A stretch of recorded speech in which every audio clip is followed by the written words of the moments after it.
Today I'm going to give you 5 easy steps so you can get your chameleon to eat out of your hand. Hello chameleon wranglers, welcome to the daily vlog. Was that intro YouTube official enough?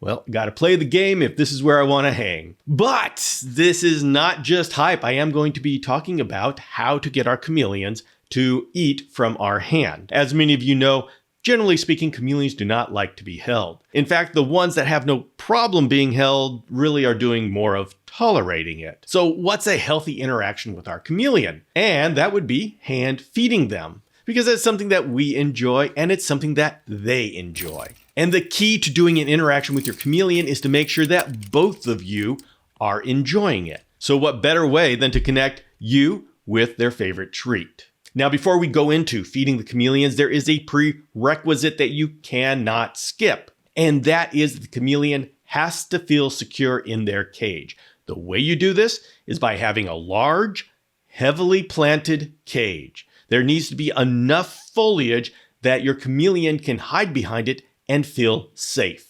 If you do not have these basics of security, if your chameleon does not feel secure in the cage, it doesn't matter what you do, you're not going to be able to establish a good, healthy relationship with your chameleon. It's just like any animals, including humans. If the animal is scared or has no choice, you can't build a relationship with it. I mean, it's as simple as that. So put your chameleon in a large cage and give it a lot of plant life to hide behind. Once you have that, these are the steps to take. First of all, find a special treat that they love. This can be anything from superworms to silkworms to hornworms to green banana roaches. Whatever it is that your chameleon craves, that's what you want to use. And I suggest not using what you normally feed because you want to associate yourself with something special. So let's start with the tips with number 1. First, put yourself behind the food.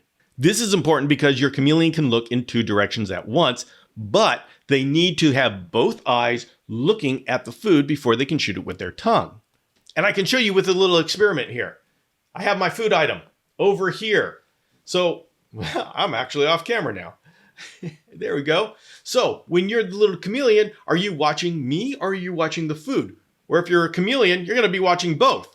But if you're watching both, you can't shoot at the food. And so the way you fix that is you take your food and you make sure it's in front of you.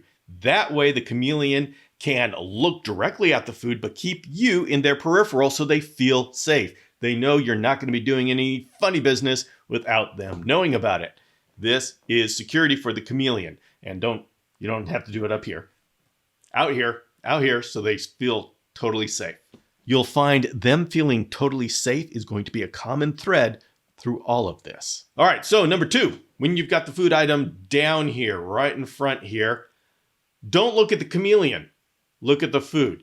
You see, your chameleon knows where your eyes are. They're very visually oriented and they know when you're looking at them. And when you're looking at them, they are thinking, why is he looking at me? Is he trying to trick me? I don't dare take my attention off of this creature that's looking at me. So you can see, if I am watching you to see what you're going to be doing, you're going to be saying, okay, why are you watching me? But if I look at the food, that takes the pressure off of you, and now you can look at the food yourself. Once again, give your chameleon security that you're not going to play any tricks on them. 3, brace your arm on something so you can go the distance.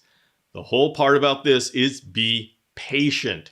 Your chameleon moves at a much slower pace than you do, and you can get impatient very quickly. You want action very quickly, but your chameleon is content to just stand there or sit there all day until they feel absolutely safe.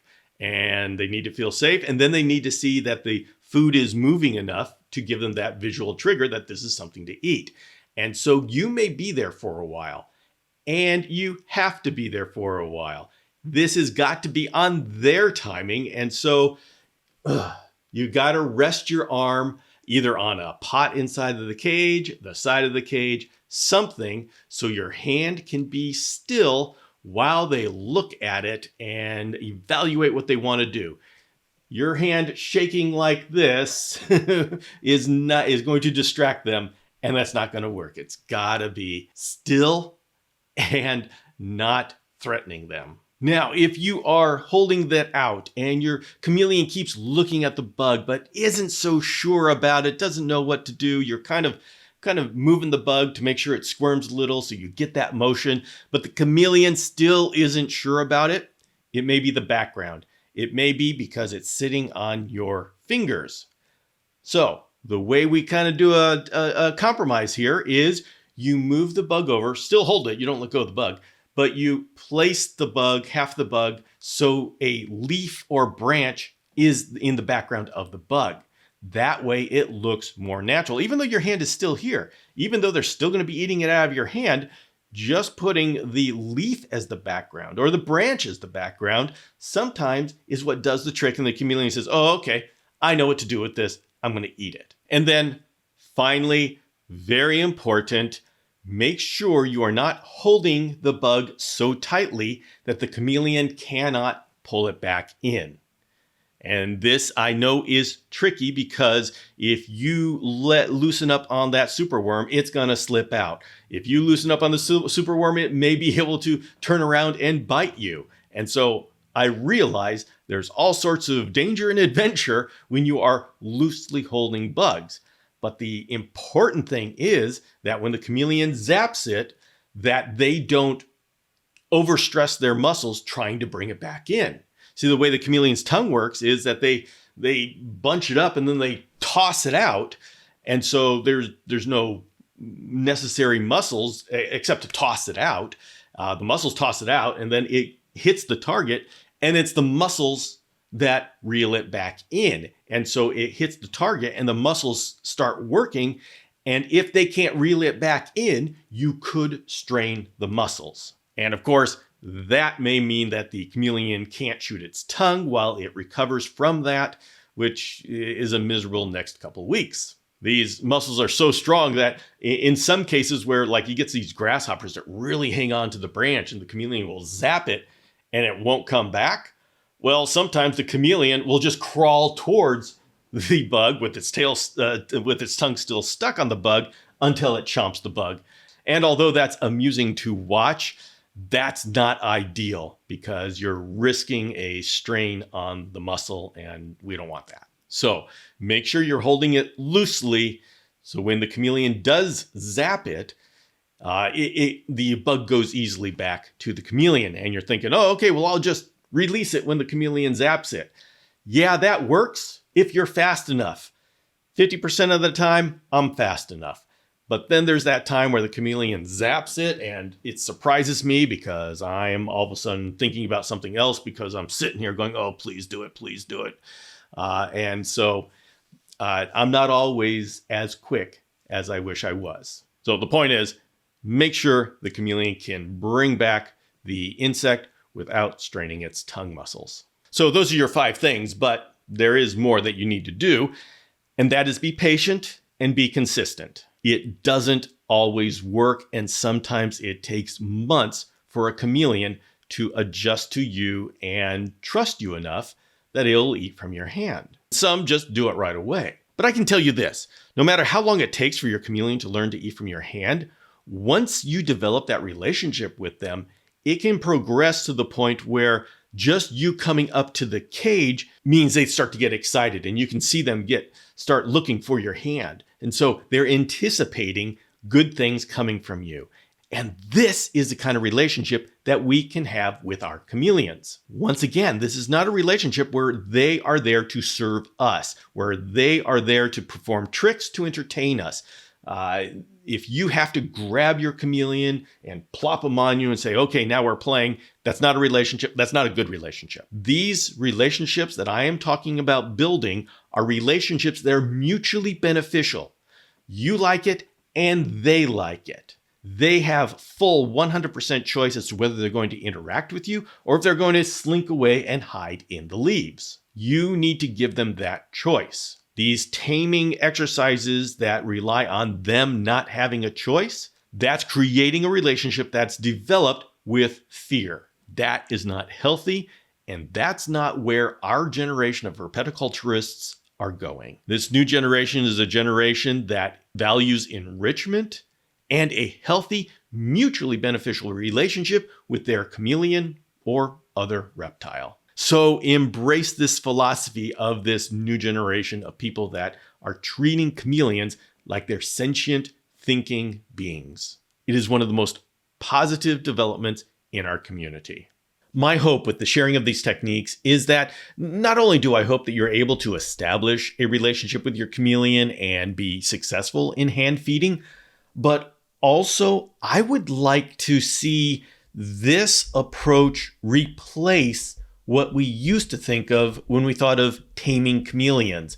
When people thought of taming chameleons, they thought it meant putting a chameleon on your arm or on your hand and having it stay there. This is very stressful to many chameleons. Now, some chameleons, yes, they just don't seem to mind it at all. But the problem is that when people expect that they can create that dynamic within a chameleon, it leads to a lot of stressed chameleons because, frankly, they're not designed to be holding animals. Nothing in their evolution has ever prepared them for this kind of arrangement and this kind of relationship with another animal, especially one that's big enough to eat them.